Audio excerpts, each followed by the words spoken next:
Hello and welcome everyone to the KOFFIA Korean Film Forum for 2021. Today it is my great pleasure to introduce you to three wonderful speakers, Russell Edwards, Niall McMahon and Andy Jackson, who I hope will be joining us very shortly. My name is Greg Dolgopolov. I teach film at the University of New South Wales, and in some ways I'm a bit of a blow-in because I'm not a specialist in Korean cinema. I don't write about Korean cinema, but I am an avid fan, and I've been to every KOFFIA since its inception, now in its 12th year. So I'm a big fan of Korean cinema, and if you are new to Korean cinema through Squid Game or through Parasite or Burning, welcome. If you've been an avid fan of or supporter or researcher of Korean cinema from the 1990s, an even warmer welcome. And I hope that everyone here will learn a little bit more about the Korean approach to genre than you have in the past. I've been involved in these forums before. I always walk away enlivened and excited by the various questions and issues that have been raised, and it is my great pleasure now, without any further ado, to introduce you to Russell Edwards, who is a former writer for Variety magazine. He's a film critic. He's a former president of the Australian Film Critics Circle. He's writing a PhD on Korean cinema or the representation of Japan in Korean cinema. He is incredibly knowledgeable on Korean cinema. He ran these wonderful seminars at the Korean Cultural Centre, where he would do these wonderful slideshows about the history of Korean cinema. And in many ways, he was a pathway for me into becoming a fan of Korean cinema. So without any further ado, I introduce you to Russell Edwards. We'll have time for questions at the very end. So please write your questions in the chat section, and I will try to field them towards the end. Thank you, Russell. Thanks very much, Greg. It's quite an introduction. So let's get on with it. I mean, we're going to be talking about genre and genre hybridity and genre mixing in South Korean cinema, and going to undercut that slightly by saying that like genre hybridity is not exclusive to South Korean cinema. It's just one of the things is how stylishly it's done in South Korean cinema. So there's very few pure genre films, like there's very few pure crime films. There's very pure science fiction films or pure musicals even. And the genre which I kind of specialize in, romantic comedy, in itself is a form of genre hybridity, right? It's romance and comedy. Okay. So, and this is done all through kind of cinema everywhere. So every film has, like a lot of crime films, to use an example of Alfred Hitchcock's North by Northwest, it's known as a Cold War thriller, but it's also a road movie, despite the fact that most people travel by train on the film. It's got thriller elements, it's got a romance, it's got comedy all the way through it. So the genre mixing is kind of already there, and it's a kind of standard feature of films everywhere. But the thing is, as I say, it's about how South Korean cinema is very stylish in the way that it does things. So I'm going to go back 20 years. It amazes me that My Sassy Girl is 20 years old this year. It's just like an amazing thing. And while kind of South Korean cinema kind of got international kind of attention through Shiri, JSA, Nowhere to Hide, My Sassy Girl was the film that really kind of popularized Korean cinema across Asia in particular, and beyond that as well. So one of the things about, and My Sassy Girl was marketed as a romantic comedy. So one of the things about romantic comedy is it has various tropes and various features and what have you. And the most famous of which is called the meet cute, which is how the people meet in the first place. It's a term popularized by Billy Wilder. And he wrote a film in the late 1930s called Bluebeard's Eighth Wife. And it has the key example of the meet cute. Gary Cooper and Claudette Colbert go into a department store. They both want to buy pajamas, but he only wants to buy the pants, and she only wants to buy the top. And so the sales assistant brings them together and says, you can buy them together and you can share them, which instantly puts sex and love on the agenda right there from the beginning. So this is known as the meet cute. It's popularized in films like When Harry Met Sally, where you've got, alongside the main story, you've got older couples telling the story of how they first met, which is every couple's favorite story. And so this is a kind of thing that they do. So how does it work in My Sassy Girl? The lead guy, he's at the subway station. He sees this drunk girl at the subway. They get on the train at the same time, and she vomits on somebody's head. And, you know, so instantly we go from the meet cute to what I call the meet gross, you know, and because they came in together, the other passengers on the train think that they're together. The girl passes out. She's always known as the girl. She's never given a name throughout the whole film. The girl passes out. He takes her to a love hotel. He calls her number, or her phone rings and he answers it. And next thing you know, her parents are upset. The police have come, and this is the beginning of their relationship. Okay. So as I say, we go from the meet cute to the meet gross. And it's kind of funny because there's lots of kind of genre mixing throughout My Sassy Girl, partially because the character she has ambitions to be a scriptwriter. So there's a kind of Terminator kind of parody, and there's a couple other things and what have you. But the thing that kind of makes it really interesting, and I think really helped make it popular across Asia, is it does a very strong segue into melodrama. You know, and the girl is off camera for quite a bit of time while the guy is kind of down in the dumps and moping a little bit. And this is one of the tensions in romantic comedy generally, right? Because one of the things that you've got to do is you want to keep people, well, Western audiences in particular, they prefer that the comedy goes all the way through. So in a film like Annie Hall, Woody Allen keeps the laughs going even while the couple are breaking up. And the idea is that, like, if the romance becomes too strong, then the film stops being funny. But if the comedy becomes too heightened, then the romance is trivialized. And so what My Sassy Girl does is it actually kind of balances these things, not evenly all the way through, but kind of snakes through, you know, from comedy to melodrama and back to that happy ending, you know, so it kind of does that in a particular way. And so this is a kind of standard thing, but I wanted to give another example of an even more audacious South Korean film that mixes a romantic comedy with the caper film, okay? So the caper film is kind of like a fun crime film. It's often two buddies, but sometimes it's a whole team of people. And, you know, you could think about films like the Ocean's 11, 12, 13, 14, whatever they're up to right now. But a really good example is actually a film called The Sting, which was made in the 1970s. It's set in the 1930s, but they use they use 1930s technology to steal money from a guy, from a gambler and what have you. And often these caper films use high technology to kind of get their thing, to get their money across. So that was another film called Sneakers in the 1990s with Robert Redford and River Phoenix, uses computers in a similar type of way. So, you know, it's a scam, people using technology to build up a scam. So you possibly think that I'm building towards Parasite, but I'm not, because Parasite's not a romantic comedy. The film I'm actually thinking about is Cyrano Agency.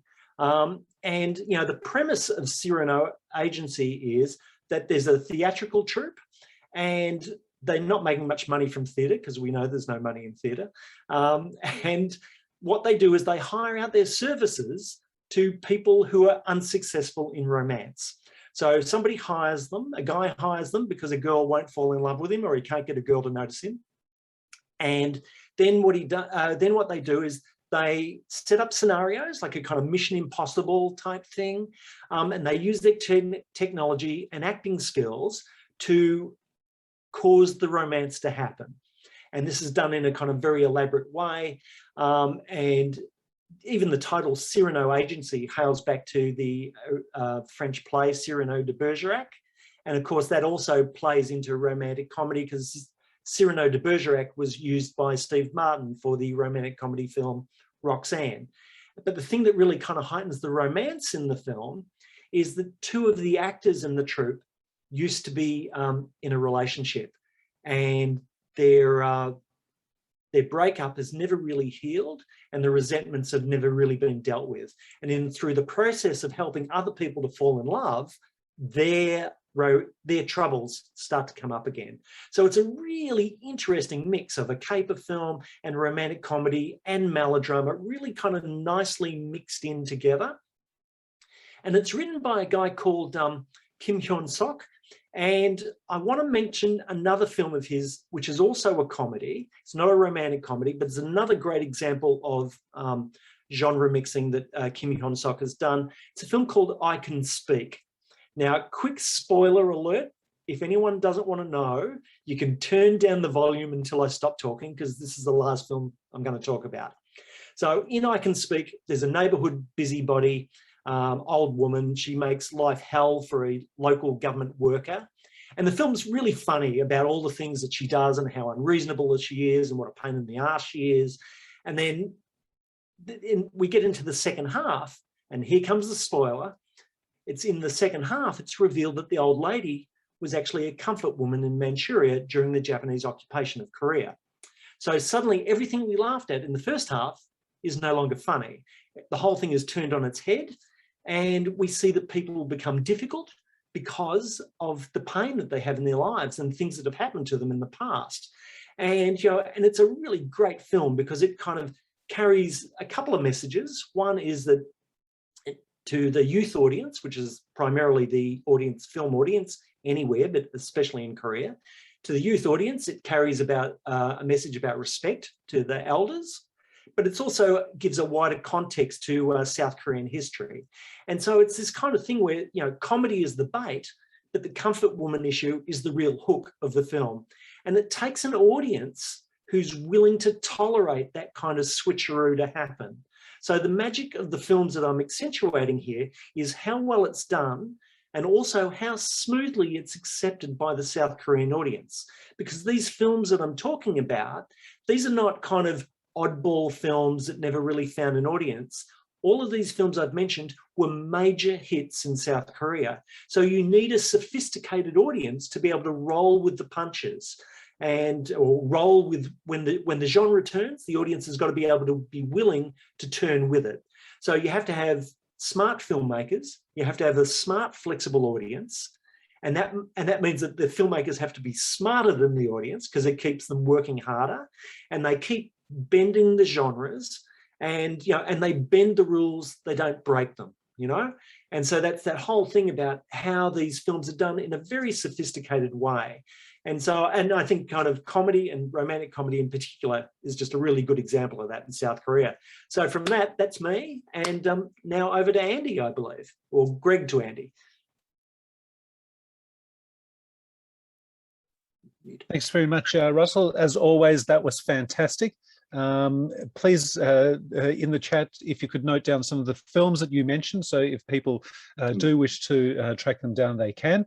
And now it is my great pleasure to introduce you to Andrew David Jackson, who is writing a history of Korean art cinema and cinephilia and art film exhibition in South Korea. He teaches Korean studies at Monash University and has a PhD in Korean history from the School of Oriental and African Studies at the University of London. Please make Andrew Jackson feel very welcome in this Zoom environment. Thanks very much, Greg, and thank you very much, Russell. Russell, you're really a difficult act to follow. I hate being part two. I wish I hadn't voted to be part two now and gone first. But I will follow on directly from what you said about I Can Speak. That's a brilliant segue into what I'd like to talk about. And what I'm interested in really is historical films. As Greg said, I'm a historian originally, and by training and by trade, and you know, I love talking about history. I love thinking about history, and that's why I'm writing a history of cinemas. Actually, not cinema itself, but cinemas, the places and the audiences of people who go in them, and all this kind of thing. But I'm really interested in historical films and also Korean sort of takes on history. And what's really interesting and what makes South Korea so different from other sort of cinematic industries around the world, and I use the term Hollywood quite sort of lightly, but other cinematic industries around the world, it is just the central sort of place which historical films sort of play in the output, and they're quite successful as well. And that's another thing that's very interesting. And I've put up some of the films that I'd like to sort of address a little bit. I'll start off with Shiri, because that was one that Russell mentioned, and I guess that's the one that sort of started everything off, really. Although it didn't really generate my interest in South Korean film, but what got me interested in South Korean film was a film that also treats history, but it's Peppermint Candy from 1999, around the same time as Shiri. But Shiri was really the sort of granddaddy of them all. It started everything going, really, I would say. And Ginny Chase, sort of scholar from King's College London, she identified this sort of formula, if you like, that was very for a successful film. And part of that package that is sort of treatment of Korean history, and that started with Shiri, I guess. But you know, blending it with, as Russell sort of pointed out, blending it with sort of these generic elements, you know, the action genre, high budget, sort of big budget, making an event movie, big budget special effects, and all the rest of it, and exciting narrative, deadline strategies, all this kind of thing to get people really interested in it. But behind this all is, as Russell said, this kind of serious subject. It's dealing with this. It's an exciting film. You can enjoy it. You can lose yourself in it, but it's treating sort of a very important subject, and that is, you know, Korean historical division and these the sort of division of the peninsula. And I think this is really, really important feature of South Korean films, and very notable in the way they treat it. And as Russell said, I think the domestic audiences are also sort of quite very sophisticated, and they deal with these kind of difficult, heavy issues in ways that maybe other audiences around the world wouldn't embrace so warm-heartedly. And really, one important feature, and what makes South Korean film very different from other cinematic industries around the world, is there's so much history to talk about and deal with in these films. And I've mentioned a couple there. You can see that they're still doing the same sort of thing as they were doing with Shiri, making these sort of political action thrillers in a very sort of exciting way. I haven't seen it yet, but Mogadishu is an example, and that's sort of the highest grossing film, I believe, of 2021. And this deals with, again, this historical division between North and South Korea. And it's set during, I believe, during the Somalian conflict, where the North and South Korean ambassadors sort of link up and help each other in this way, sort of in a way, sort of achieving unity in celluloid where you can't find it in real life, in political reality. So, I mean, this is fascinating. They're dealing with these topics and making these exciting, big budget and big sort of very successful, extremely successful films out of them. Another example is The Man Standing Next, about sort of the last days of Park Chung-hee regime and how it fell, that sort of background sort of history to it, which is a fascinating history and very dark subject matter, but again, sort of quite a popular film, critically warmly received. Now, if you were going to compare this with Hollywood film, and again, I use this term very lightly because I'm actually going to talk about a lot of films probably made mainly in Britain, actually. If you're going to compare it, say, with films like, I don't know, Dunkirk, Christopher Nolan and Sam Mendes, 1917. And, you know, of course, every country around the world will have films that deal with these sort of important moments of national history, these nationally formative moments, like Dunkirk was for the British, and sort of very important, this idea of sort of standing alone against the Nazi sort of enemy. This is really very, very important for British people. But, you know, all cinematic industries have these films that deal with them. And I guess the famous Hollywood example would be Saving Private Ryan, I guess, and that, or other examples might be Argo, I think is a good example, Ben Affleck's film about the Iranian hostage crisis. You know, these deal with these sort of really, really important moments of national history and how people sort of conceptualize themselves. But I suppose the difference is in the Korean case is this history is so alive, it's so relevant, and it's so there now.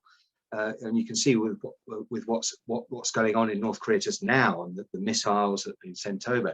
This political division, this division is still there. It's still a feature of everyday life for Koreans. But making that part of your sort of consumption, cinematic consumption, in this way, and making it appealing to audiences. That's what's so fascinating, I guess, in the Korean case. This conflict still ongoing, however remote the danger is of a major conflict, it's still there in the background somewhere. But and it's so openly contested as well. The example that Russell gave of I Can Speak, you know, dealing with comfort women issue is still a hot issue. It's still a very controversial issue. It's still a point of conflict between the Japanese and the South Korean and even the North Korean governments, you know. But making that your subject of your cinema, I think that's very interesting and very important. Of course, all these films are mentioned as historians. You know, if I had any hair, you know, I'd be pulling it out. But historians often pull their hair out at what goes on in these so-called historical films, because often they're sort of compared to what really happened. And a good example is Argo, and that, you know, Ben Affleck was famously sort of criticised in the New Zealand Parliament for distorting the true history of what happened in Iran in 1979. You know, these divisions are still there, and the actual films that they make are sort of dealing, you know, up front with these sort of contested topics. I think that's very interesting and very important. It's not just a media or academic or sort of academic or historian debate. This is actually, you know, they're making I think this is very significant. Anyway, I'm sort of rabbiting on a little bit, but one thing that's very important, I think, is also the sheer range of historical subjects that they deal with in these films. And you get a lot of films dealing with the colonial period, a lot dealing with the Korean War, and also dealing with the dictatorship. Quite controversial topics, quite dark topics, but dealing with them nonetheless. And these sort of historical films don't seem to sort of die away. They're still incredibly popular at the cinema. And my personal favourites, I guess, are 1987, When the Day Comes, which deals with the sort of the end of the Chun Doo-hwan administration, the end of the military dictatorship in South Korea. A Taxi Driver, which deals with again a very, very dark topic, the Gwangju uprising, and also finally Ode to My Father, which kind of deals with all of South Korean sort of post-division history in one single film through the viewpoint of a single family. This is fascinating sort of, there we go, 1987. It's a fascinating sort of look at, there we are, A Taxi Driver as well, fascinating look at all of sort of some of the most important features of South Korean post-Korean War history. You know, Vietnam conflict, the sending of the dispatch of nurses and miners to West Germany, for example, Korean workers to West Germany, the economic development, the reunification of families, all these kind of important issues, all in a single film. But as Russell said, it's not just that they deal with these topics, it's the way in which they deal with them and the variety within these films, especially Ode to My Father and A Taxi Driver, of course. It's got a little bit of everything. It's a political thriller, but what is it? It's also a melodrama. It's got a bit of romance. It's got a bit of comedy. It's got a few laughs. It's got a little bit of everything. There's a multiple address strategy going on there. So you can really reach out to many, many different audiences and make these films phenomenally popular. And that's what they did. You know, Ode to My Father, some 14 million people went to see this in the box office, in the domestic box office. A Taxi Driver as well, as over 10 million people going to see these films. These are phenomenally popular films. And I guess this is very, very different from the type of historical films you might see in the United States or the United Kingdom, for example, where they mix these genres and do it so well, do it so successfully. So I think that's what's really interesting for me, is the ability to create these very different films, create such variety within these films that appeal to so many different audiences. I think one thing that's quite important, and I should sort of finish off on this, is where does also all this creativity come from? And I've got sort of theory of this, about this. South Korea is sort of remarkable in terms of its cinematic industry, not just in terms of its commercial output, and that's really what we're addressing today, but also in terms of its sort of independent art house film output. It's got a full service cinema, as Chris Berry famously said, and one of the few industries around the world, apart from maybe France and the United States, which has this. And I believe there's a lot of crossover between the independent sector, between the art house sector and the commercial mainstream, which kind of feeds this constant creativity into the commercial sector, which allows us this great variety. And I think that's how this sort of, we see this genre bending and this constant sort of reinvention of itself. And that's one thing about the Korean cultural industries. They constantly reinvent themselves. 15, 20 years ago, if you asked your average Korean studies students why they were coming into Korean studies, they'd say, "Oh, I love kinky duck films." All right, but 10 years ago, maybe it's sort of they're into Psy or something like that. Then we get BTS, but now it might be Squid Games. You know, there's this constant reinvention, constant sort of creativity. Makes the Korean cultural industries in general interesting, but South Korean cinema interesting in particular. So this creativity, I think, is key to it, and that's what is so remarkable about South Korean film. Anyway, I'm going to stop there, and thanks very much for listening to me going on about history. Thanks, Andy. All right. Thanks, Andy. Thanks very much. Now, the connection to our next speaker, Niall McMahon, is, well, behind Niall's idyllic smile lurks a dark and dangerous history of a person who's going to talk about rape revenge films. So brace yourself. If you are of a weaker constitution, make yourself a strong cup of tea and just you have been warned. But the connection with Niall and Andy is that they've got a publication pending, which is called Internationalizing Korea: Essays on Korean Language, Culture and Diasporas in the Age of Globalization, which is edited by Andrew Jackson. Niall has a chapter in that called Finding the Man, the Production of Historical Knowledge in Cho Kun-hyun's 26 Years. Niall comes to us from one of the freest states in Australia, Western Australia, so we're very glad that he could join us. He is the recipient of the 2020 Korean Foundation Fellowship for Postdoctoral Research in Australia and New Zealand. So he's joined us on these panels before. He's a wealth of excitement and information. And without any further ado, please make Niall very welcome. Oh, thanks, Greg. And yeah, so as he mentioned, I am here to close us out with a big cheery topic of revenge films, so specifically focusing on both the rape revenge genre and more of the action thriller one. Okay, so basically a bit of background of me, because when I first got into Korean cinema many years ago, the very first film I pretty much watched from South Korea was Old Boy.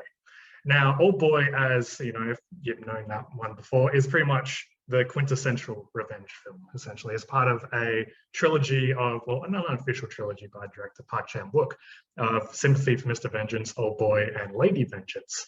Now, for the longest time, this might be very hyperbolic, I do admit, but the only real cultural export for film for South Korea that I could actually see outside of my research was Old Boy. Saw it in several film magazines and everything, and that's pretty much what sparked my interest. So for the longest time, pretty much before Parasite, Old Boy and revenge film as a whole was really what South Korean cinema was known for, at least in my own sphere of experience. Now, when we talk about revenge films, we actually have to look at the history of South Korea as a nation, because they're very intricately tied. The whole idea of revenge is essentially gaining some form of catharsis by either removing the object of oppression, killing someone who wronged you, basically to find yourself at peace once you're done, essentially. So South Korea, though, is a country that has an immense history of being wronged. And most importantly is that they're not able to resolve this historical conflict or gain any real catharsis as a society. Pretty much the entire 20th century is renowned for South Korean people being placed at the mercy of external forces. So we look to like the Japanese colonial period, otherwise known as the occupation of Korea, which basically was the near total destruction of Korean society, thanks to destruction of language, destruction of culture, the forced conscription of Korean males in World War II by Japanese, the aforementioned comfort women, forced sexual slavery by the Japanese. We look to the Korean War, where basically North Korea invades more or less unprovoked on, the overall idea of it, where nowhere on the peninsula was unaffected. So basically everyone was in some way involved. There was nowhere to hide. And then the overall war-ending armistice, which was about 1953, still going to this day. The war is still technically going because the armistice was a ceasefire, not an end of war. And then we look to the South Korean government as a whole, which, well, as Andy mentioned, the Gwangju massacre, which was occurred in 1980. An entire city was essentially put under siege by their own government. Countless people were killed in that kerfuffle, really. We had a military dictatorship, which went from the 50s to 1987 before democracy finally came in 1987. So basically the country as a whole has a history of oppression, conflict, and subjugation, which is basically being described as an anger that has been knotted deeply that should in theory be strived to be disentangled as a society. So basically, as a result, while South Korean society has this oppressive background, most of which are unresolved or being felt to this day. So we have the North Korean tensions, there's strain with Japanese collaborators, which is a whole, it could fuel an entire forum as a whole. But the pursuit to release this knot of anger can become the thesis statement of many revenge-based plots in South Korean cinema. So in this context, this knot of anger is expunged externally and violently, causing both the oppressed and the oppressor irreparable, sometimes life-ending damage. So to put it bluntly, the anger that fuels this revenge is both based on historical and cultural oppression, and it's not a good thing, okay? There's no, spectacle, there's no fun to be had. It's essentially, if you pursue this course of action, you will essentially either die or be changed irreparably. So this is essentially an example of the enduring damage that may have been caused to South Korea's social cultural psyche as a whole. So when we look at revenge films as a whole in South Korea, the idea of revenge can be understood through three key areas. So this could be as a means of catharsis to let loose the vengeful emotions hidden in the everyday experience of anger and injustice. As it could also be a more direct identification with these experiences of injustice, as revenge in Korean cinema often seems impossible or unsatisfying. And thirdly, it can actually be a deconstruction of classical Western morality, where there's actually a clear distinction between good and evil.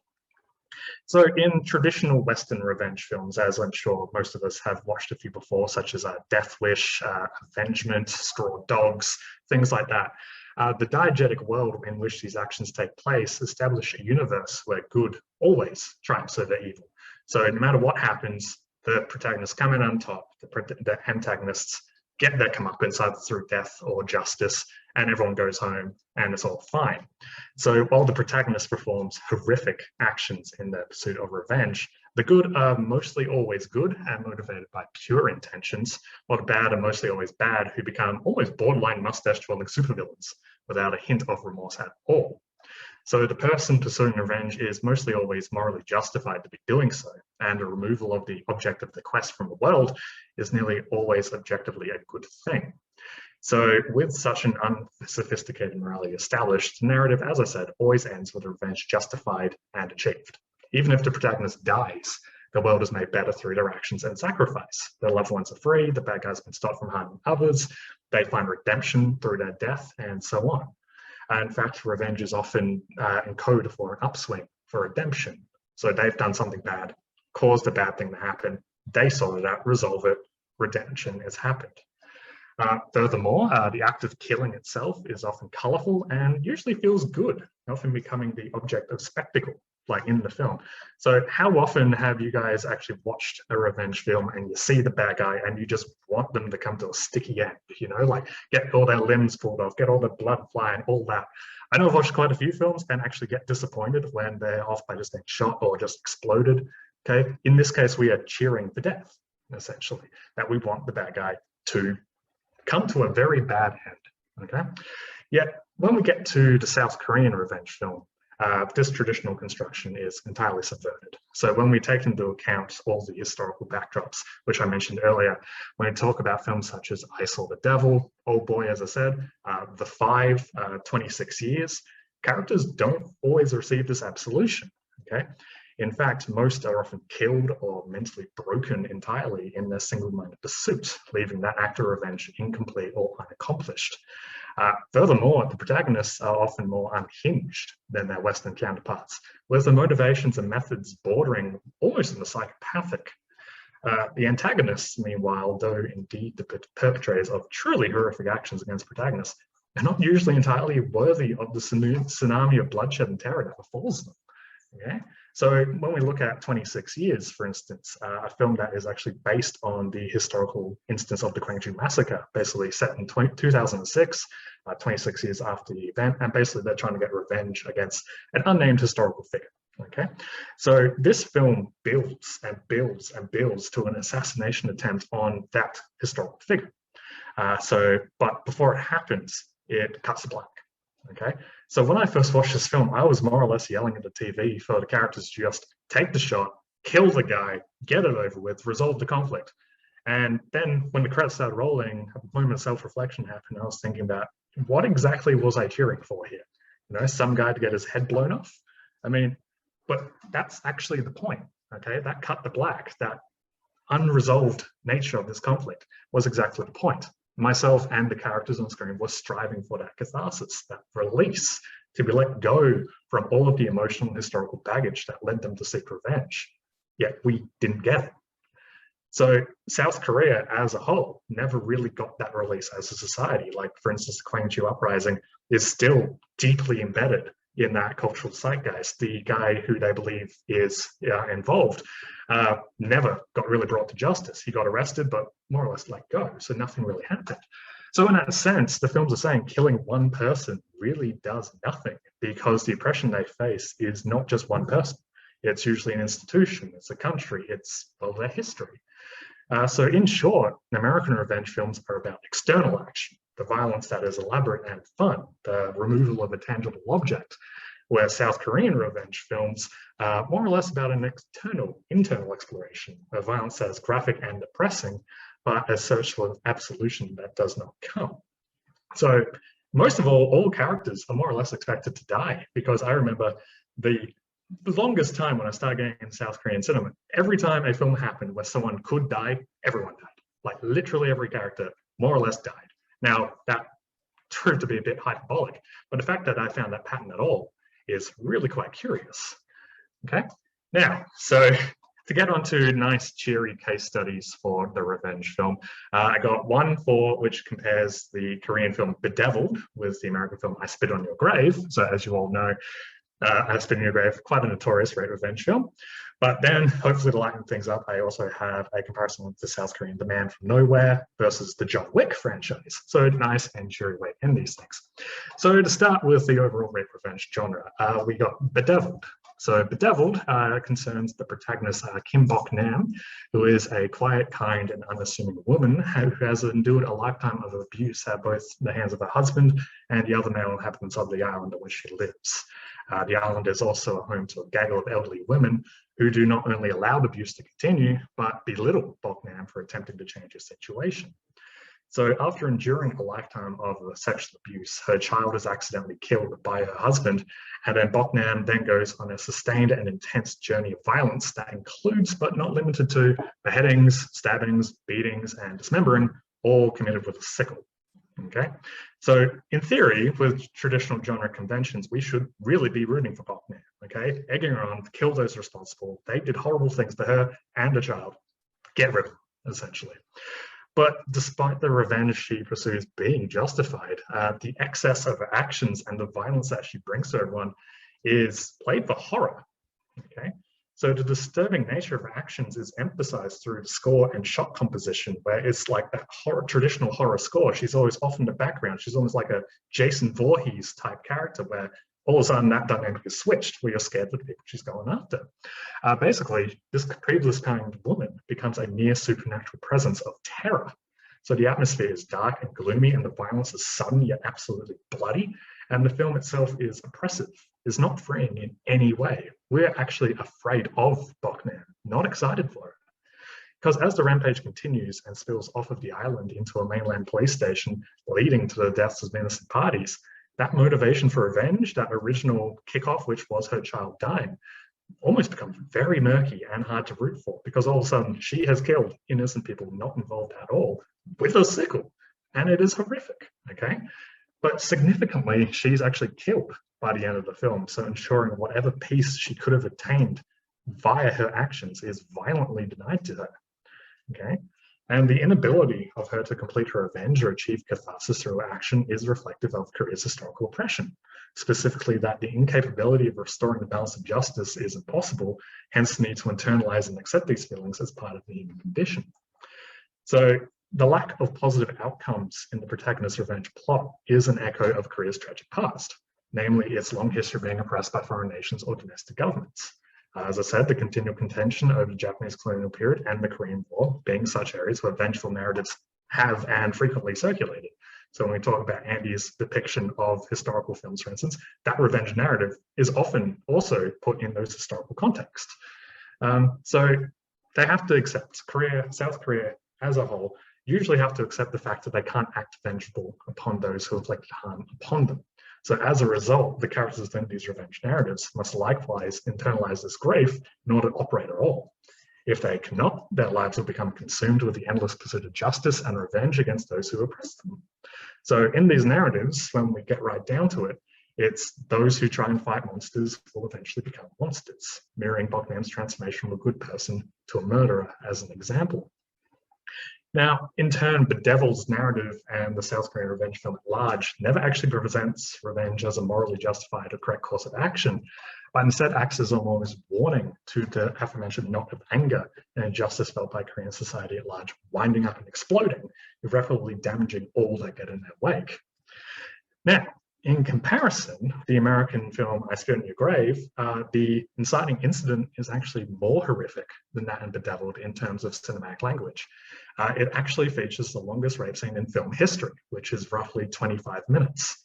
Now, it is grueling and horrific, and if anyone says they actually enjoy this film, they're either lying or kind of seriously disturbed. I mean, I only had to watch it just for this, and even that was way too much for me, okay? But the point being, okay, not so much that inciting incident, but the violence that comes after, when the protagonist, called Jennifer, decides to cut that bloody path of revenge, we're actually instructed to cheer, okay? She kills 4 people, at one point torturing one of them by actually cutting off his penis. Yeah, what do? Good, he deserved this, okay? Now, not saying that action isn't justified, okay? But the way the film is constructed, there's actually not much story outside the sexual assault and that violent retribution. Where Bedeviled, we get in, basically, it's a good 3/4 of the film before Bok Nam goes on a bloody path of revenge. We see that build. We see it build up and up and up until it just explodes out violently. In I Spit on Your Grave, it's pretty much just that one and that's it. basically there's no character development, no more themes, there's no depth. The focus is actually the method of death, essentially. And the violence is external. And actually the film, as soon as the last villain is dispatched, it just stops. The credits roll and we're gone. We don't actually see the aftermath, just the revenge that has been achieved. So Bedeviled questions the nature of the violence, where I Spit in Your Grave often revels in it. One has depth, the other one more or less has a surface representation. Bedeviled, funnily enough, actually left me bawling my eyes out on the couch, just kind of feeling that oppression and that weight of everything just got to me in the end credits. I just had to sit and stare at that screen going, what just happened? Where the other one, it was like, well, that was horrific, turn it off. That was essentially it. One stayed, one didn't. Now, this distinction is actually very important when we actually discuss my other pairing of revenge films, so the action thrillers The Man from Nowhere and the John Wick franchise. Now, starting with John Wick, well, that reveling in violence is, well, pretty much at the forefront. Across all three films, John Wick has killed 299 people. The action scenes are the point of the franchise, where Wick steamrolls his way through facial henchmen with almost a fetishistic level of violence and carnage. But the tone is light, the world is neon-drenched and colourful, and we never really once stopped to consider the psychopathy of his actions. 299 people died of 3 movies, sparked off because someone stole his car and killed his dog.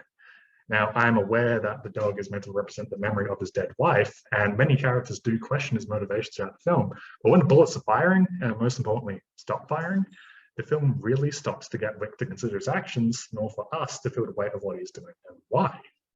Put simply, we enjoy the deaths thanks to the amazing choreography, but we don't feel the weight of what he's doing. Now, I must state right now, these films are some of my favorite action films of all time. But as revenge films, the basis of which the entire so far 3-movie narrative is based, the Hollywood approach is pain for fun. Wick's emotional torment and Alder's death lead us to spectacle, to enjoyment. Okay? Now, when we talk about John Wick in comparison with The Man from Nowhere, there's actually a surprisingly large amount of crossover. The Man from Nowhere is a film about a mysterious pawn shop owner named Tae-sik who befriends his neighbor, a small girl named So-mi, before she is kidnapped by a gang due to her drug-addicted mother's debts.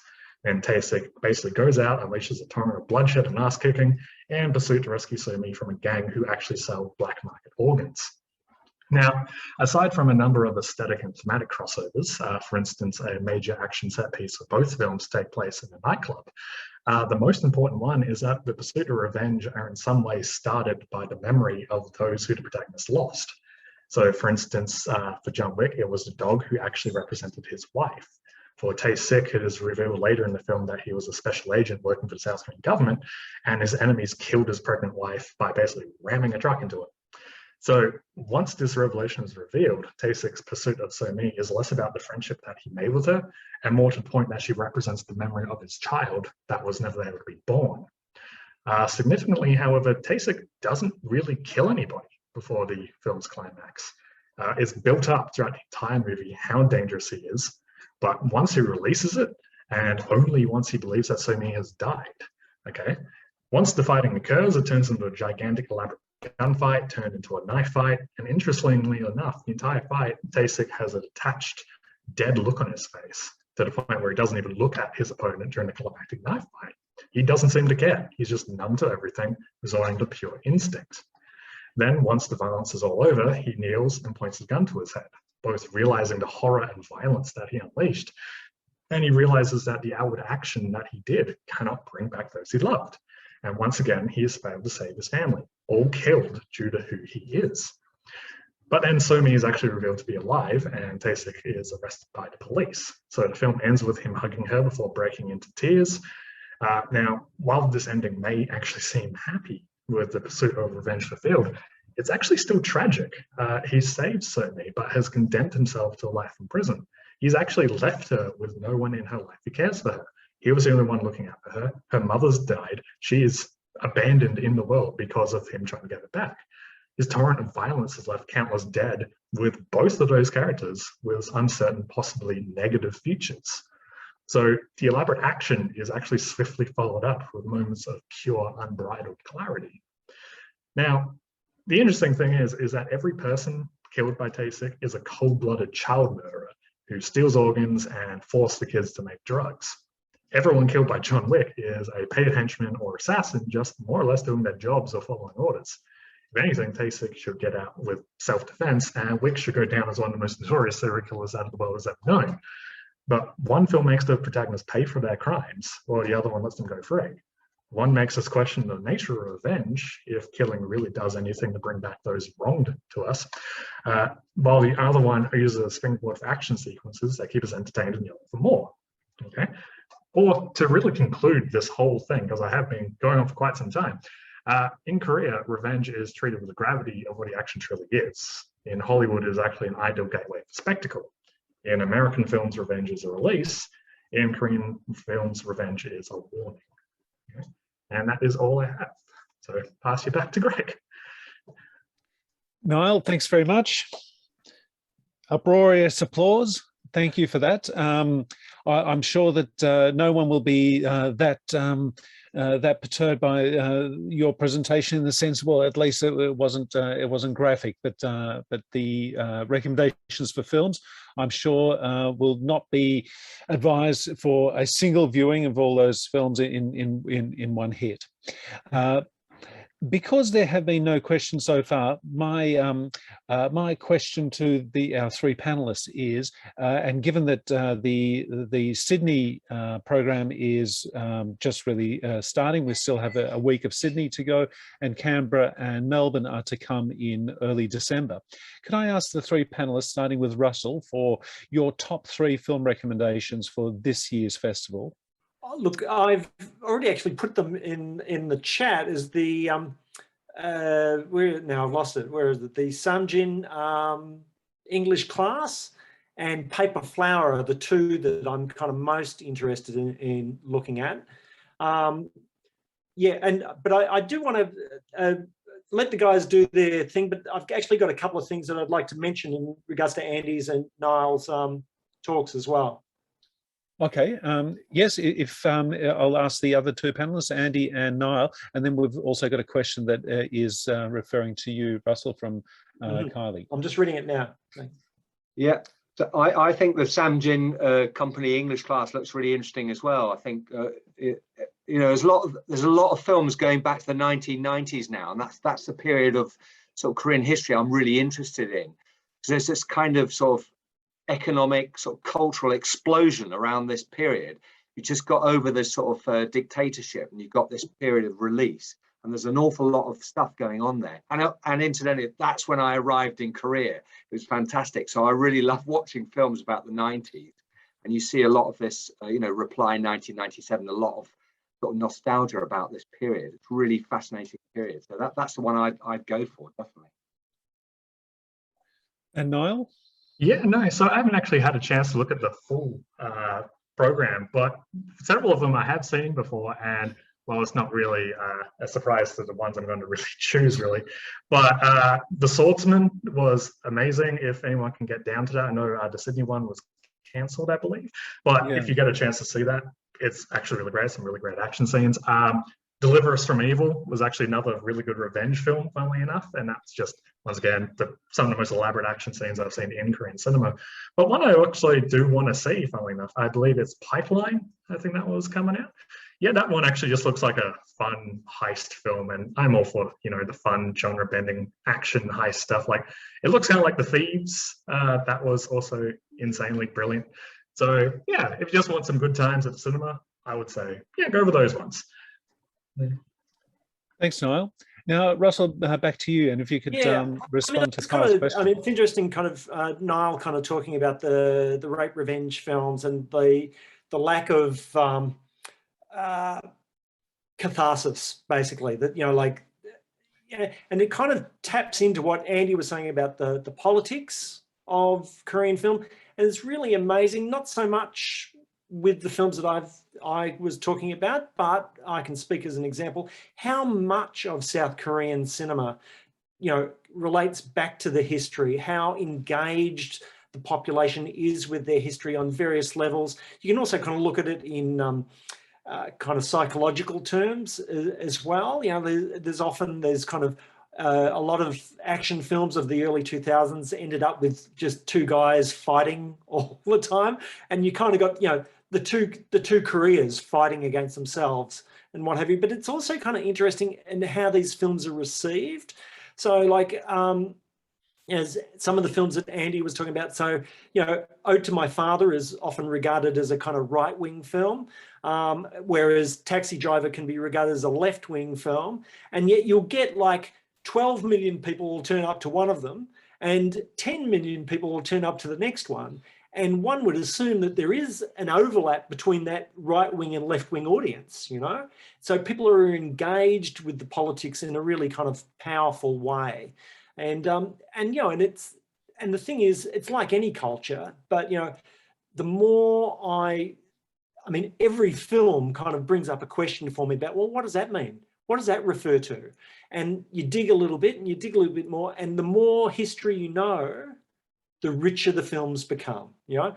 And I have, you know, I'm still doing my PhD, so I haven't looked at Squid Game yet, but I'm hearing all these kind of things about the background politics, and, you know, that, you know, and the way that Western people approach the series and the way Korean people approach the series is completely different, you know. So I think it's always interesting to kind of tap into the politics of these films.